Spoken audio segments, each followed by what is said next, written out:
이겨야죠. 이기려고 나왔는데. 저는 진짜 승부욕으로 인생을 살아왔다고 해도 과언이 아닐 정도로 원동력이 승부욕이에요. 저도 승부욕이 엄청 세거든요. 못하는 편이라고 생각한 적은 없는 것 같아요. 잘하는 편이다. 토론 배틀을 한다 했을 때 숭실대를 빼놓고는 절대 말할 수 없다고 생각합니다. 앞으로 이제 토론하면은 숭실대다 라는 얘기가 나올 수 있게 저희가 증명해 보겠습니다. 이거는 것들을 위한 특정하신 오늘의 승리자는 경희대 팀입니다.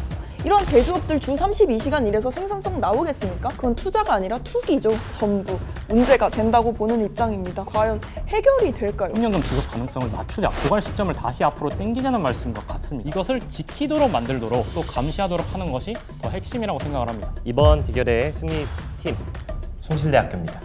굉장히 논리적 비약들이 많습니다. 설명하실 수 있다고 보시는 겁니까? 오직 교화만을 위한 것이야 라고 말씀하실 수 있습니까? 왜 보고만 있어야 되는지 이거에 대한 질문에 답변해 주셔야 됩니다. 그런 부분을 개정해야 한다라고 말씀드리고 그 대안까지 말씀을 드렸습니다. 형사제도 자체를 부정하시는 것입니까? 다양한 면을 고려해야 된다는 점에서 말씀을 드린 것입니다.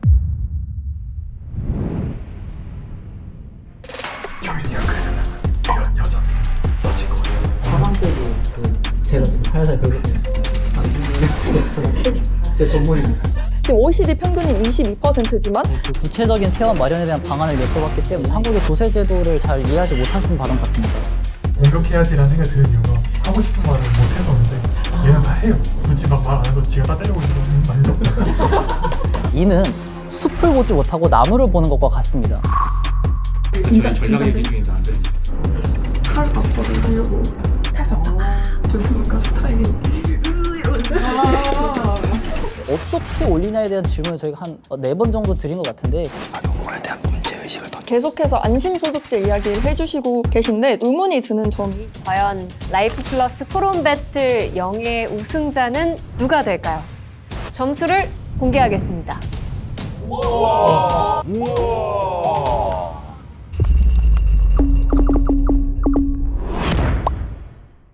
하나의 이슈, 두 개의 관점. 세상을 바라보는 다양한 시선이 모이는 곳, 라이프 플러스 토론 배틀. 지금 시작합니다. 드디어 대망의 토론 배틀 결승전에 막이 올랐습니다. 영예 우승팀에게는 토론 지원금 200만 원이 수여되고요. 2위 팀에게는 감사의 의미를 담아 LG 스탠바이 미2가 부상으로 주어질 예정입니다. 이제 오늘 결승전을 뜨겁게 달굴 참가자들을 소개해 보겠습니다. 경희대학교 토론 동아리 이감입니다. 제가 이제 8강부터 결승까지 올라오게 됐는데 200만 원 정말 군침이 돌기 때문에 질 수 없습니다. 오늘 꼭 이기겠습니다. 결승까지도 좋은 경험으로 남을 수 있도록 열심히 해보겠습니다. 다음은 숭실대학교 토론 동아리 만장일치입니다. 우리 숭실대학교 만장일치의 20번째 우승이 되기를 바라는 마음으로 열심히 토론에 참여하도록 하겠습니다. 올라오는 동안 정말 쟁쟁한 팀들과 많이 싸웠는데요. 여기서 더 잘할 수 있다고 오늘 한번 또 보여드리겠습니다. 오늘의 토론 주제는 바로 기본소득입니다. 우리 사회의 복지 체계는 도움이 필요한 곳을 골라 지원하는 선별적 복지를 근간으로 유지돼 왔습니다. 하지만 4차 산업혁명이라는 거대한 파도가 덮쳐오면서 기존의 복지 시스템만으로는 대응할 수 없는 새로운 위기들이 나타나고 있습니다. 이러한 변화 속에서 이제는 복지의 패러다임을 완전히 바꿔야 한다는 목소리가 그 어느 때보다 커지면서 보편적 기본소득이 새로운 사회적 대안으로 떠오르고 있는데요. 인간다운 삶을 위한 보편적 권리와 사회 안전망의 대전환을 주장하는 찬성 측 경희대학교, 국가 재정의 효율성과 공정성 그리고 노동의 가치를 지켜내야 한다는 반대 측 숭실대학교. 오늘 라이프 플러스 토론 배틀 결승전에서는 보편적 기본소득 도입에 대한 대학생들의 날카로운 통찰과 뜨거운 논쟁을 들어보려고 합니다. 더불어 대망의 결승전인 만큼 그 어느 때보다 날카로운 시선으로 논리의 빈틈을 찾아내고 토론의 깊이를 더해주실 심사위원 4분을 함께 모셨습니다. 먼저 탁월한 언어 감각으로 세상의 흐름을 읽어내는 언론인이자 동시통역사 안현모님 모셨습니다. 같은 라이프 플러스 TV 채널에서 라플 위클리 진행하고 있는 안현모입니다. 그동안 방송을 통해서 여러분들의 패기 넘치는 활약 잘 보고 있었는데요. 오늘 함께하게 되어서 기쁘게 생각합니다. 다음은 창의적인 아이디어와 파격적인 시도로 혁신을 이끄는 충주맨 김선태님입니다. 제 자식 같은 네 분들이 올라왔는데 2명만 살아남는다는 게 정말 슬프지만 그래도 잘 한번 결정해 보도록 하겠습니다. 복잡한 경제 구조를 명쾌한 데이터와 분석으로 풀어주시는 박정호 교수님입니다. 안녕하세요. 맨날 토론 프로그램에 직접 출연만 하다가 심사를 하려니까 오히려 오늘이 더 떨리는 것 같습니다. 멋진 심사 해보겠습니다. 다음으로 상식을 뒤집는 질문으로 우리 사회의 고정관념을 깨뜨리는 사회학자 오찬호 작가님입니다. 네, 안녕하세요. 오늘 토론 서로 헐뜯는 토론이 아니라 서로의 교집합을 찾아갈 수 있는 그런 시간이 되기를 희망합니다. 10만 원씩 받는다고 치면 기분이 좋을까요? 재원을 어떻게 마련할 것인가에만 좀 질문이 가 있는 경향이 있는데 일 안 하는 사람한테 그냥 돈을 주면 뭐 노동 의욕이 저하되는 거 아니야? 굳이 이걸 바탕으로 기본소득 도입의 근거로 삼으신 이유가 궁금합니다. 결승전은 더욱 투명하고 치열한 방식으로 승자를 가릴 예정인데요. 각 라운드가 종료될 때마다 심사위원의 점수가 즉시 공개됩니다. 양 팀은 라운드마다 본인들의 점수를 확인하면서 토론에 임하게 될 텐데요. 라운드 점수가 합산돼서 최종 우승자가 결정되는 만큼 단 한순간도 방심할 수 없는 치열한 승부가 펼쳐질 것으로 보입니다. 양 팀의 기본 논리를 확인하는 입장 발표부터 시작하겠습니다.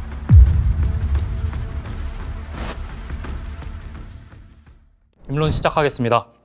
2022년 8월 수원에서 세 모녀가 사망한 채로 발견되었습니다. 수원시는 생계급여나 긴급복지지원 신청이 없어서 복지 지원이 없었다고 하였습니다. 결국 이 사례는 국가의 선별적 복지가 복지 사각지대를 만들어 생기는 문제로 보편적 복지인 기본소득의 도입이 논의되고 있습니다. 국가는 헌법 제10조와 34조에 따라 국민의 행복추구권과 인간다운 생활을 할 권리를 보장해야 하기에 기본소득을 도입해야 한다고 주장하는 바입니다. 첫째, AI로 인한 노동구조 변화에 대처해야 합니다. 챗GPT가 등장하였고 올해 초 발표된 현대차 아틀라스는 인간의 모든 행동을 해낼 수 있습니다. 이런 사회 변화 속에 주요 빅테크 기업들은 수만 명을 해고하면서도 AI 관련 투자는 수조 원 단위로 늘렸고 2030년에는 현재 일자리의 80% 이상을 자동화할 수 있어 대부분의 일자리가 안전하지 않습니다. 한국은행 보고서에 따르면 본격적인 AI 도입은 총 생산성과 GDP를 대폭 향상시킬 수 있고 개인은 일자리를 잃고 소득이 감소하는 위기에 처하게 될 것입니다. 둘째, 복지 사각지대를 해결하기 위해 기본소득이 필요합니다. 복잡한 요건과 행정 절차 때문에 급여를 받지 못하는 이른바 비수급 빈곤층이 많게는 113만 가구에 이르는 것으로 추정됩니다. 주 36시간 미만 취업자는 약 667만 명에 달하고 주 17시간 미만의 초단시간 노동자는 262만 명으로 역대 최대 수준입니다. 이들은 소득은 충분하진 않지만 국민연금이나 고용건강보험 등 핵심적인 사회 안전망에서는 벗어나 있는 경우가 많습니다. 더 큰 문제는 복지 함정인데요. 소득이 조금만 늘어도 복지급여가 한꺼번에 중단되면서 실제 가처분 소득이 오히려 줄어드는 현상을 말합니다. 셋째, 기본소득은 개인의 행복과 삶의 만족도를 실질적으로 향상시킵니다. 한국은 OECD 국가들과 비교할 때 항상 최하위권에 머물러 있었습니다. 경기도 청년기본소득 정책평가에 따르면 행복한 정도가 비교 집단 59점에 비해 실험 집단 63.5점으로 나타난 데 대해서 이를 확인할 수 있습니다. 핀란드 기본소득에서도 실험 집단이 더 유의미하게 행복도가 높았습니다. 이는 기본소득이 소득에 대한 불안을 낮추고 사람들이 자신의 삶을 더 안정적이고 긍정적으로 바라볼 수 있게 만든다는 점을 보여줍니다. 따라서 기본소득 도입해야 합니다. 이상입니다. 보편적 기본소득은 빈곤층을 실질적으로 구제하지 못하고 재정 지속 가능성을 심각하게 위협하며 정책 효율성까지 낮은 제도입니다. 따라서 저희 숭실대학교 측은 다음 세 가지 논거를 들어 기본소득 도입에 반대합니다. 첫째, 보편지급은 재원이 분산되어 필요한 계층에게 충분히 지원될 수 없습니다. 보편적 기본소득의 가장 근본적인 문제는 모두에게 주면 아무도 충분히 받지 못한다는 역설입니다. 2026년 현재 대한민국의 총 인구수는 약 5,160만 명입니다. 이들에게 모두 월 30만 원을 지급 시 연간 185.7조 원이 소요됩니다. 이는 공적연금을 제외하고 대한민국이 2026년 보건, 복지, 고용 예산을 모두 합친 금액인 172.1조 원을 넘는 수치입니다. 1인 가구 기준 최저 생계비 153만 원의 5분의 1의 수준일 뿐더러 현행 기초생활보장제도 생계급여의 절반에도 못 미치는 금액입니다. 모두에게 주어진다는 점에서 공평해 보인다는 착각을 불러일으키지만 실제로는 경제적으로 어려운 계층을 도와줄 수 없는 제도입니다. 두 번째로 재정 건전성과 건강한 정치를 해치는 제도입니다. 정책학에서는 한 번 도입된 제도와 혜택이 수혜 집단과 기대를 형성하여 축소, 조정이 어려워지는 현상을 정책 피드백 효과로 설명합니다. 추후 기본소득 지급액이 감소해야 할 경우 모든 유권 유권자 입장에서 내 소득을 빼앗겼다라는 즉각적인 손실로 인식되고 이것은 경제학의 레치 효과로도 설명이 가능한데요. 한번 지출 수준이 상승하면 원래 수준으로 복귀하기 어렵고 새로운 최소 기준선으로 굳어진다는 것입니다. 필요할 때 조정 가능한 정책이 아니라 통제가 어려운 상시 지출로 고착될 수 있습니다. 이처럼 비대한 예산 규모임에도 경기 침체, 인구 구조 변화와 같은 미래의 충격에 대응할 유연성이 약화됩니다. 마지막으로 안심소득제라는 더 나은 대안이 우리에겐 존재합니다. 특정 소득 기준에 미달하는 가구에게 지원하는 선별복지제도입니다. 같은 돈으로 안심소득제가 기본소득제 대비 불평등 완화 효과가 약 2배 정도 높습니다. 안심소득은 소득 비례로 보장 범위가 증가하여 빈곤의 덫에서 효과적으로 벗어날 수 있습니다. 실제로 3년간의 실험 결과 디딤돌 소득은 탈수급 비율이 대조군의 기초생활보장제도보다 약 40배가량 높았습니다. 안심소득제는 그 어떤 측면을 보더라도 기본소득제도와 현행복지 대비 현실적이며 바람직한 제도입니다. 따라서 저희 숭실 측은 전국민 보편적 기본소득 도입에 대해서 반대합니다. 네, 두 학교의 입장 발표 잘 들었습니다. 심사위원분들께서는 입장 발표에 대한 각 팀의 점수를 점수표에 기재해 주시기 바랍니다.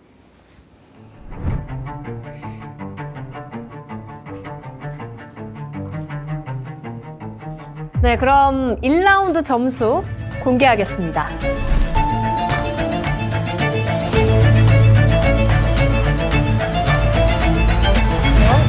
오, 1점 차이. 와, 1점 차이네요. 경희대학교가 31점, 그리고 숭실대학교가 32점으로 단 1점 차이로 숭실대학교가 1라운드를 앞서고 있습니다. 전 딱 점수 공개되자마자 아 망했다. 약간 승기를 조금 저쪽한테 준 것 같아서 그 뒤에가 많이 더 중요하겠구나라는 생각을 했어요. 이제 두 번째 라운드 교차 검증으로 들어가 보겠습니다.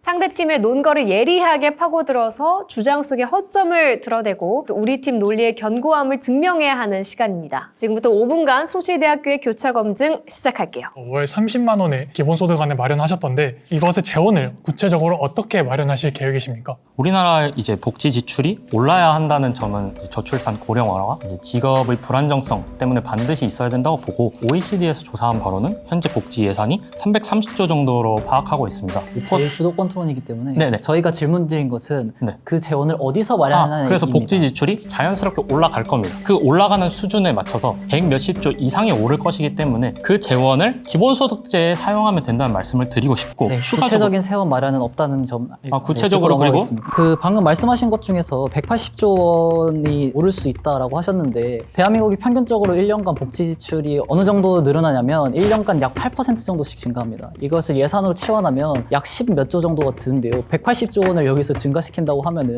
18년 정도가 걸리는데 지금 당장 30만 원 가능하십니까? 말씀해주신 수치는 전년 대비 복지 지출의 퍼센트 비율이고 저희가 말씀드린 비율은 GDP 대비 복지 지출이기 때문에 일단 퍼센트 자체가 다르다는 점 말씀드리고 싶고 지금 OECD 평균인 22%지만 네, 그 구체적인 세원 마련에 대한 방안을 여쭤봤기 때문에 여기까지만 듣도록 하겠습니다. 아무래도 숭실대가 압박을 잘하는 팀이니까 그러면 대비되게 우린 탈압박을 하자. 워낙 이렇게 공격적인 스킬이 굉장히 뛰어나셔서 그래서 기본소득을 도입하신다면 현행 복지제도를 유지한 채로 추가로 도입하실 계획이십니까? 일단 기초연금을 통폐합해서 기초연금 재원을 마련하고 실업급여나 이런 부분 뭐 80만 원 이런 수준이니까 거기서 이제 제외된 30만 원을 제외한 50만 원을 제공하는 방식으로 현재 복지와 같은 수준으로 제공할 예정입니다. 지금 기초연금 노년층에게 월 50만 원 제공하고 있고 실업급여 하한 급여액이 190만 원인데 이것을 다 통합해서 월 30만 원을 주자는 주장을 해주신 것 같습니다. 핀란드 같은 경우에는 실업자에게만 주어졌다는 제도에서 고용보험의 사례에 더 가깝습니다. 또한 사회정책학부 교수의 보고에 따르면 행복도 등이 나아졌다는 조사 결과도 신뢰하기 어렵다고 했습니다. 그것은 이제 실험을 한 것이기 때문에 그런 측면이 있었다는 걸 인정하고 경기도에서 청년들에게 기본소득을 제공했던 실험이 저희 있었다는 주도권 것을 토론이기 때문에 저희가 여쭤본 것은 행복도 등이 나아졌다는 조사 결과도 신뢰하기 어렵다는 것이었습니다. 또한 AI로 인해서 노동구조가 변화한다고 하셨습니다. 맞습니까? 일자리가 대체가 되고 불안정하다라는 말씀을 드리는 겁니다. 이 AI로 인해서 직업이 바뀌고 직업이 새로 생겨날 수는 있지만 그 사이에 실직하는 사람. 이렇게 숭실대학교 측의 교차 검증이 끝났고요. 이제 주도권은 경희대학교로 넘어갑니다. AI 자동화로 일자리 구조가 급격히 변하고 있다는 점에는 동의하시나요? 네, 역사적으로 일자리에는 계속해서 변화해 왔습니다. 일자리 구조 변화가 일어난다면 개인의 소득 불안정성이 커지는 것에 대해서는 어떻게 생각하십니까? 단기적인 충격은 있다고 저희는 생각합니다. 그래서 그 단기적인 충격에 대비하기 위해서 저희는 오히려 안심소득제가 훨씬 더 적합한 제도라고 주장했습니다. 입론을 들어보면 복지 사각지대 문제에 대해서는 동감을 해주시는 것 같습니다. 맞습니까?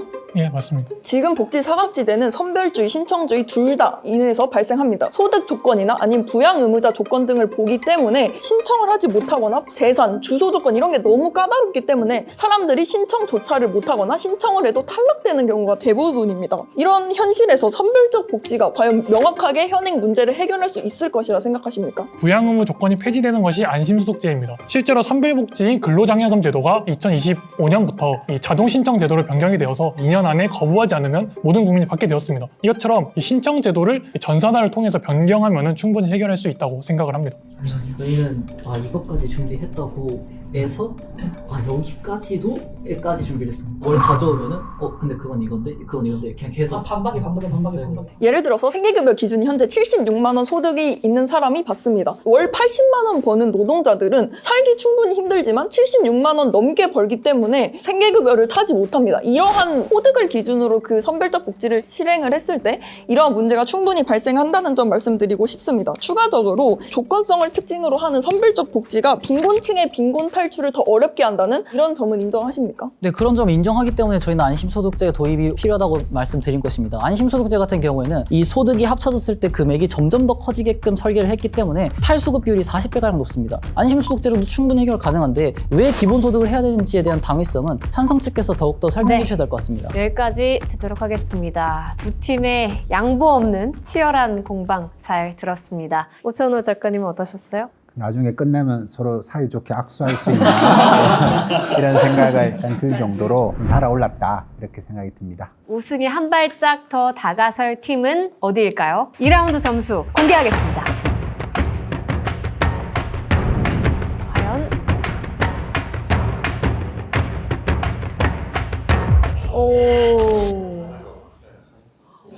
9점 차이 쉽지 않네. 저희가 질문한 것에 대해서 대부분 답을 못했고 특히 첫 질문부터 답변을 안 하고 1분 동안 딴 얘기만 하셨거든요. 그래가지고 좀 많이 감점을 당했다고 생각하고 생각했던 대로 진행은 했던 것 같은데 이렇게 점수차가 나버리니까 확신이 안 생기더라고요. 자, 2라운드까지 진행한 결과 10점 차이로 숭실대학교가 앞서가고 있습니다. 이제부터는 정해진 형식 없이 더 자유롭게 토론을 할 수 있는 논쟁으로 들어가 보겠습니다. 자유토론 지금 바로 시작하겠습니다.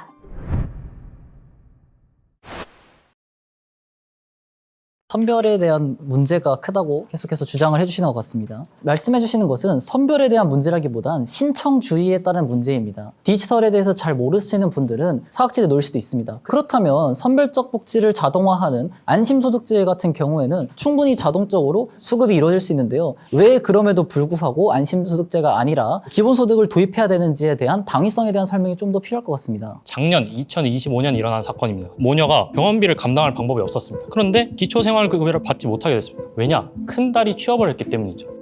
과연 이것이 신청주의만의 문제인가? 이 선별을 하는 과정 속에서 필연적인 복지 사각지대가 생기는 것이 아닌가라는 말씀 드리고 싶습니다. 네, 첨언하도록 하겠습니다. 계속해서 안심소득제 이야기를 해주시고 계신데 의문이 드는 점이 약 100만 원 정도를 사람들에게 지급하는 것으로 저희가 계산을 했는데 이렇게 되면은 말씀해주신 재원 문제도 안심소득제에서도 발생할 수 있는 거 아닌지 여쭙고 싶습니다. 85%를 기준으로 잡더라도 추가 소요 금액이 서울시의 디딤돌 소득 전국화 연구에 따르면 약 36조 원이 소요가 됐습니다. 연 185조 원만큼 막대한 금액이 필요하지 않습니다. 그래서 오히려 저희가 여쭤봐야 되는 것이 이 185조 원을 도대체 어디서 구할 건지 대답을 안 해주셔서 저희가 가정을 해보겠습니다. 법인세를 약 3% 정도 지금 늘리면 9조 원이 더 들어옵니다. 그럼 9조에서 9.9조 원을 더 들어와가지고 이 185조 원 가능합니까? 보건복지부 자료에서 현재 기초연금 재원이 20조 원에서 30조 원 사이로 마련되어 있습니다. 그리고 현재 지방자치단체에서 순세계 잉여금이 약 20조 원인 것으로 밝혀졌습니다. 충분히 185조 원 마련할 수 있다고 말씀드리고 싶고 경희대학교 측의 주장은 한국의 조세제도를 잘 이해하지 못하시는 발언 같습니다. 기초연금 20조, 30조 빼서 150조, 순수기 요율금이 넉넉하게 잡아서 10조라고 칩시다. 그럼 140조 남았죠. 증세 140조 가능합니까? 초극단적인 급세가 아닌 이상 185조 원은 마련할 수 없는 수치라는 것을 말씀드리고 주의했고요. 계속 OECD 평균으로 올려야 된다라고 세금을 말씀하셨지만 어떻게 올리냐에 대한 질문을 저희가 한 4번 정도 드린 것 같은데 그렇게 180조 어떻게 끌어모았다고 생각을 해봅시다. 경기도 사례도 있다고 해서 찾아보시면요. 청년 기본소득의 효과가 나타나지 않았다라고 주장을 했습니다. 지난 4강 토론에서 경희대 측에 굉장히 인상적인 말을 들었는데요. 이 정확한 실험 결과 없이 무언가를 실행하자고 하는 것은 투자가 아니라 투기라고 하셨습니다. 만약에 도입했을 때 성장률이 낮아지면 그건 투자가 아니라 투기죠. 기본소득에 대한 우리나라 실험 사례도 제대로 없는 상황에서 실시하자고 하는 것은 마찬가지로 투기라고 생각을 합니다. 이렇게 씻으면서 영상을 듣고 있었는데 들으면서 환호했습니다. 이건 우리 거다. 진짜 제가 뱉은 말이 이렇게 다시 부메랑으로 돌아와서 제 가슴을 꽂을 줄 몰랐거든요. 사실 저는 그 말을 조금 약간 후회했거든요. 하고 나서. 조금 너무 세게 들릴 것 같아서. 저희가 주장하는 바는 앞으로 AI 시대가 되면서 점점 이 생산성이 효율화되면서 앞으로의 GDP가 점점 올라갈 거라는 말씀 드리고 싶습니다. 한국은행 보고서에 따르면 AI 도입으로 GDP를 4.2%에서 12.6%로 향상시킬 수 있는 잠재력을 가지고 있다고 나왔습니다. 그리고 사실 저출산과 고령화 시대로 인해서 복지 지출을 늘리는 것은 필연적입니다. 2000년도 우리나라의 복지 지출은 4%에 불과했지만 현재는 15%로 굉장히 많은 돈을 복지 지출에 사용하고 있고요. 해외의 사례도 보자면은 22%를 넘는 수준의 복지 지출을 하고 있는데 그 이유가 저출산과 고령화가 엄청 심한 수준이기 때문입니다. AI로 인한 불안정성도 말씀드렸습니다. 불안정성 자체에 대해서 동의를 하지 않으시는 건지 궁금합니다. 실제로 현재 KT에서도 2,800명, NC소프트에선 3,000명 이런 식으로 많은 IT 기업들이 해고를 감행하고 있습니다. 어디에서 어떻게 실업이 발생되고 직업의 불안정성이 생길지 모르기 때문에 보편적으로 진행해야 된다라는 말씀을 드리는 겁니다. 이는 숲을 보지 못하고 나무를 보는 것과 같습니다. 저희가 말씀드린 보고서들에 따르면 새로운 일자리가 1억 7천만 개가 창출된다고 합니다. 그리고 사라지는 것이 9,200만 개의 일자리가 사라집니다. 단순히 해고된 사람들의 수치만 가져와서 이 불안정성을 극대화시키는 것은 다소 논리적 모순이 있는 것 같습니다. AI로 인해서 인간이 다 대체되고 대량 실직이 일어날 것이다 라고 하시지만 미래에 대한 불안정성에 대한 공포감을 통해서 포퓰리즘 정책을 도입하는 거라고 생각하거든요. 네, 그런 점에 대해서 좀 더 되짚어주고 싶어가지고 얘기를 해줬습니다.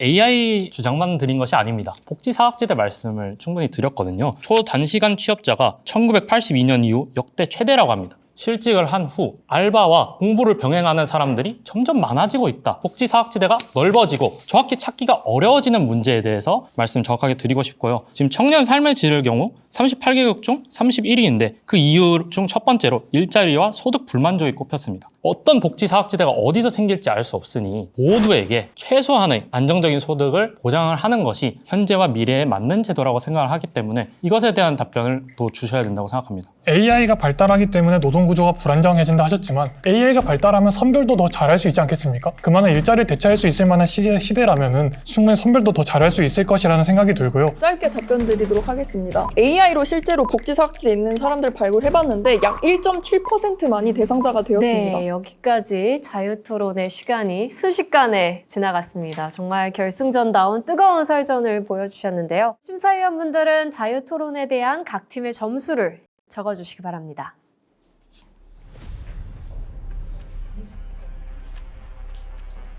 저는 숭실대가 더 잘했다고 생각했거든요. 재원을 어떻게 마련할지가 되게 중요한 부분인데 경희대가 답을 못해서 숭실대가 더 이렇게 구체적인 수치를 제시하는 경우들이 초반에 있었잖아요. 지금 OECD 평균인 22%지만 네, 그 구체적인 세원 마련에 대한 방안을 여쭤봤기 때문에 상대분들이 토론 스킬이 워낙 좋으신 걸 알고 있다 보니까 주도권 토론이랑 자유 토론이 어렵겠다 생각을 했었거든요. 저는 조금 다른 의견인데 숭실대 쪽에서 계속 상대를 코너에 조금 몰려고 하는 허점 파는 전략으로. 느낌이 네. 뭐 그게 팀의 색깔이었던 것 같은데 저도 느꼈어요. 네. 쉽고 네, 구체적인 세원 마련은 없다는 점. 기본소득을 제공했던 실험이 저희 있었다는 주도권 것을 토론이기 때문에 다르게 보면 이 185조라는 것에 대해서 존경심이 들 정도로 존경심이 들 정도로 이제 데이터 리서치를 잘했다. 자, 이제 승부의 추가 어디로 기울었을지 확인해 볼 시간인데요. 점수 공개해 주세요.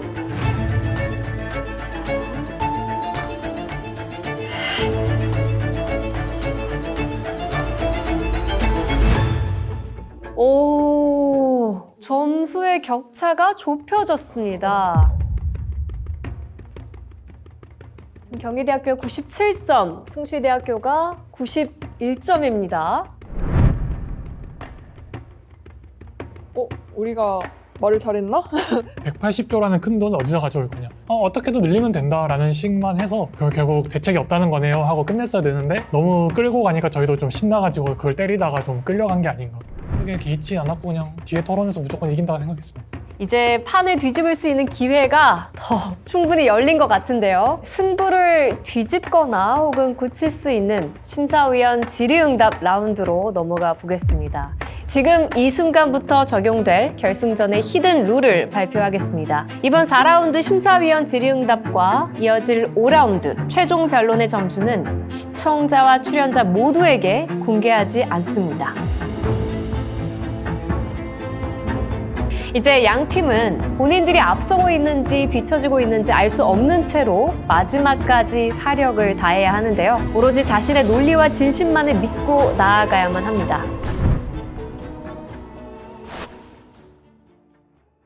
이제부터는 네 분의 심사위원께서 양 팀에 직접 질문을 던지는 시간입니다. 전문가들의 날카로운 검증을 심사위원 기반 전략이 있어요? 타겟 맞죠? 네, 타겟 있어요. 성향을 좀 분석했어요. 이천호 교수님은 네. 그 YTN 인터뷰에서 기본소득 그거 찾아봐요.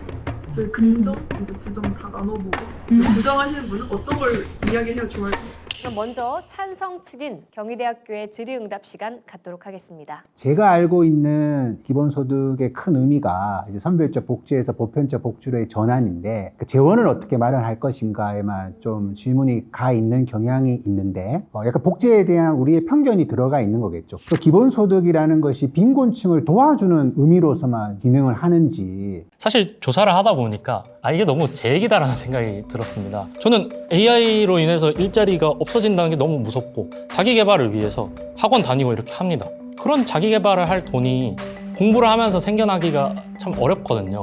복지 사각지대라는 것이 가난한 사람만 하는 것이 아니라 우리 학생이나 청년처럼 이런 사람들에게도 해당이 되는 것이고 민생지원금이라고 하나요? 제가 찾아본 기사에서는 안경을 바꾼 게 1등이었던 것 같고 미용실을 가는 게 2등이었던 것 같아요. 필수제에 안 쓰네라고 생각하는 사람도 있을 수 있지만 사실 저는 여기 오느라고 펌도 했고 안경도 몇 개월 전에 바꿨는데 안경 바꾸거나 펌하는 게 사실 몇십만 원이 들기 때문에 어렵습니다. 어려운 게 당연해 라고 국가가 내버려 두는 게 맞는지 대화 형식이라면 자신 있었기 때문에 다행히 그게 잘 전달되지 않았나 생각합니다. 논거들 많이 잘 들었습니다. 그리고 치밀하게 구성도 많이 해주셨고요. 그런데 그 슬라이드 중에 적지 않은 페이지가 대기업의 생산성 향상, AI로 인한 구조조정, 그 노동시장의 구조 변화 이걸 꼽으셨습니다. 어떻게 보면 직접적인 수혜자가 아닐 가능성들이 훨씬 많은 사람들이 있을 텐데 굳이 이걸 바탕으로 기본소득 도입의 근거로 삼으신 이유가 궁금합니다. 대기업에서 이제 AI를 도입하면서 아무래도 생산성이 인간보다 좋을 수밖에 없으니까 전체적으로 구조조정을 들어가게 되는데 그러한 실업자들은 아무리 그 전에 상위 소득자였다 할지라도 생활함에 있어서 소득 불안정성이 발생할 수밖에 없습니다. 찬성 측한테 원했던 거는 반대처럼 뭐 명확한 수치, 통계 이런 게 아니라 좀 더 이제 실생활에 가까운 노동자들의 이야기, 뭔가 좀 힘든 사람들의 이야기 이런 게 조금 더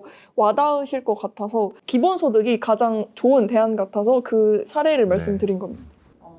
이 기본소득이 부의 재분배에 얼마나 큰 영향을 기여를 하느냐를 생각했을 때 부자에게도 30만 원이 가고 빈곤층에도 30만 원이 똑같이 가면 그런 부의 재분배 효능이 별로 없다라는 반대 의견이 있는데 이에 대해서 어떻게 설명하실 건지. 현재 하고 있는 최저소득 보장제보다 기본소득제가 소득 불평등을 나타내는 그 진위계수가 훨씬 더 효과적으로 낮아졌다는 연구 결과가 있습니다. 즉, 소득 불평등 해소에서는 그 현재 진행하고 있는 복지 제도보다 기본소득제가 훨씬 더 유의미하게 나타나는 것으로 확인이 되어서 그 소득 불평등 효과가 있다고 말씀드릴 수 있을 것 같습니다.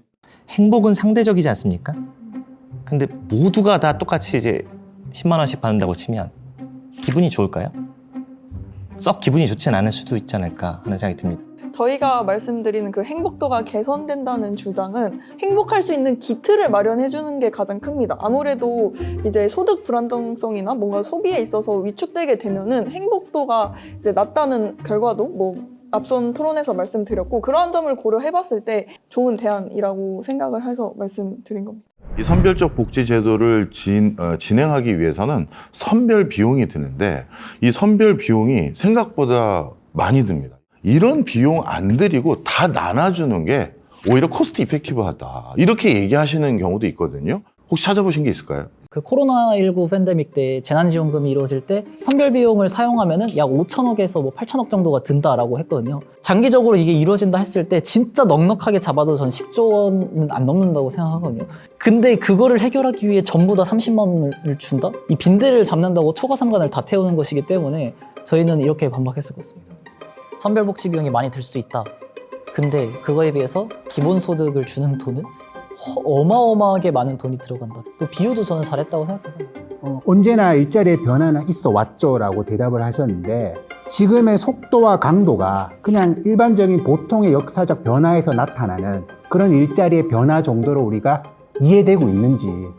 일자리 변화 같은 경우는 일단 저희가 대한민국 실업률 기준으로 봤을 때 2021년에 챗GPT가 처음 상용화 됐으니까 2021년부터 2024년까지 실업률 통계가 오히려 실업률이 감소하고 있었고요.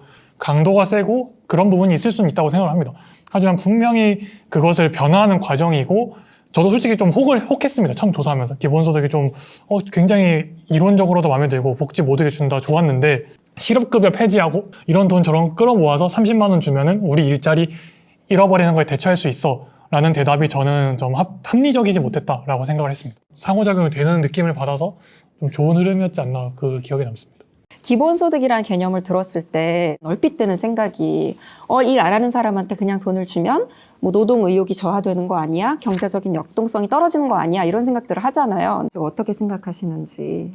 안심소득제 같은 경우는 소득이 늘어날수록 복지 비율도 점점 늘려줘서 근로의욕을 고취시킬 수 있는 장점이 있습니다. 그 노동의욕에 대해서는 좀 더 안심소득제가 우위에 있다라고 생각을 하고 있습니다. 안심소득제로 사각지대가 해소된다고 했어요. 맞나요? 네. 근데 이제 기준이 월소득 기반이잖아요. 그럼 자산이라든지 다른 건 안 보겠다는 얘기인데 그럼 사각지대가 더 늘어나지 않을까요? 오히려?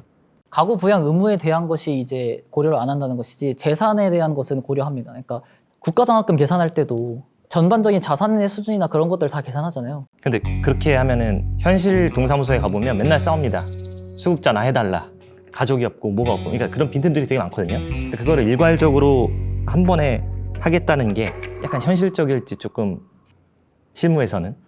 작년도에 에스테르 디플로 노벨 경제학상 수상자가 한국처럼 이제 통계 시스템이 제대로 작동하고 부유한 국가는 선별적으로 복지하는 것이 더 의미가 있다. 모두에게 주면은 필연적으로 적은 금액을 줄 수밖에 없고 이것은 사람들의 인생을 바꿀 수가 없다. 라고 이렇게 언급한 바가 있습니다. OECD, IDBI, 월드뱅크 등에서 발간하는 여러 가지 보고서들을 보면 한국의 사례를 디지털 조세 행정에 모범국을 하면서 날이 갈수록 점점 더 정교화되고 있다라고 했기 때문에 논거로 가져와 봤습니다. 좋습니다. 그럼 이걸로 심사위원 질의응답을 종료하도록 하겠습니다. 심사위원분들의 날카로운 검증까지 모두 마쳤으니 이제 남은 건 승부를 결정지을 최종 변론뿐입니다.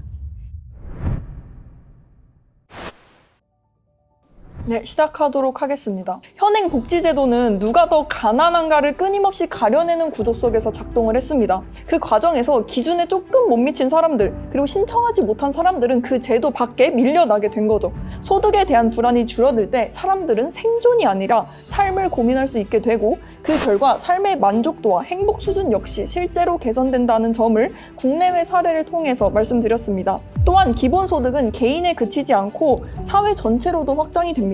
소득 및 직업이 불안정해진 사람들에게도 재취업 기회 및 삶의 여유를 찾을 수 있게 하여 사회 안정을 도모할 수 있게 되는 것이죠. 따라서 기본소득은 더 이상 가능성을 논할 단계가 아니라 지금 우리 사회가 당장 답해야 할 정책이라고 말씀드립니다. 이상입니다.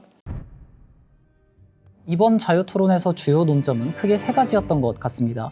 첫째, 현실적으로 185조 원이 마련이 가능한가에 대해서는 부작용이 두려워서 구체적인 세금을 말하지 못하겠다라는 태도를 보이셨습니다. 또한 두 번째 논점은 AI로 대량 실질이 일어나는가였습니다.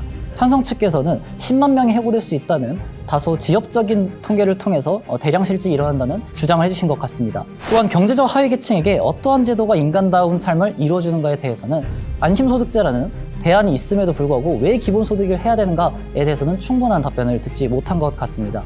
복지는 모두에게 조금이 아니라 필요한 사람에게 충분히여야 합니다. 기본소득은 복지정책이 아니라 4차 산업혁명이라는 변곡점에서 변화의 두려움을 이용한 포퓰리즘 정책에 불과합니다. 네, 이렇게 두 학교의 최종 변론 잘 들었습니다. 이렇게 5개 라운드가 모두 종료됐는데요. 잠시 후 심사 결과와 함께 돌아오겠습니다. 아유, 고생하셨어요. 고맙습니다. 어떻게 우리가 점점 설마 상대가 그 개인적인 경험을 들어서 말해서 더 잘했다고 이렇게 해서 지름도 더 높진 않겠지. 아니 2등 스탠바이미가 부럽네. 그래도 2등 상품이 야무지니까 좀 일단은 안심이 된다. 그래, 기본을 해줘야 된다. 모두한테. 스탠바이. 보편적 상품. 그 리얼. 논리적으로 굉장히 탄탄한 구조에서 감정적으로 딱 뭐랄까요, 상위로 끌어올리는 검증되지 않은 단어를 섞어 쓰는 경우가 있습니다. 최종 변론에서 이건 포퓰리즘이다. 변화의 두려움을 이용한 포퓰리즘 정책에 불과합니다. 그러면 그렇네, 포퓰리즘이었네, 이렇게 돼버리거든요. 신청 자동화가 그것도 또 행정 비용이거든요. 이 선별복지가 이런 거 하나하나가 다 영역으로 들어가고 하는데 사회적 소모 비용이 어마어마하잖아요. 어마어마하죠. 개인적인 이야기로 대화를 시도하려고 하는 거는 좋았는데 밀고 가는 힘이 좀 약했던 것 같아요.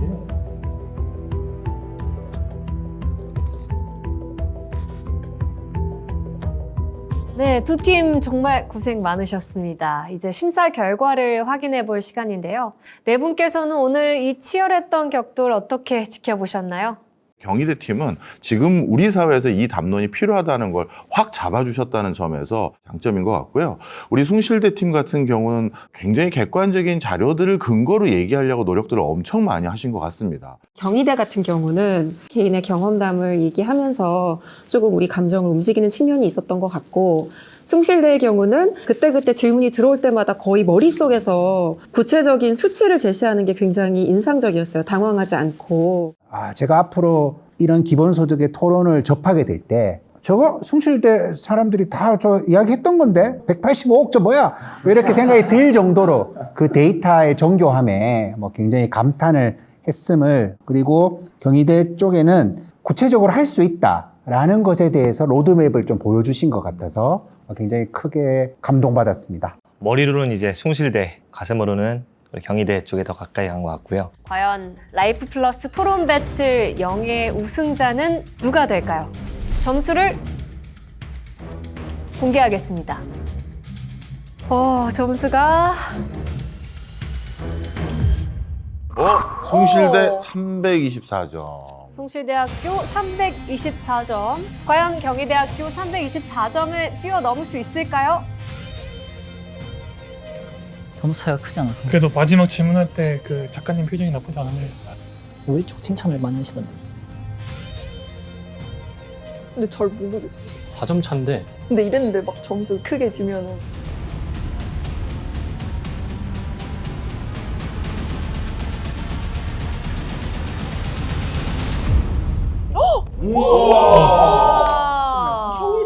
경희대학교는 330점을 최종적으로 가져가게 되셨습니다. 네, 라이프 플러스 토론 배틀 최종 우승의 영광을 차지할 주인공은 바로 경희대학교입니다. 축하드립니다.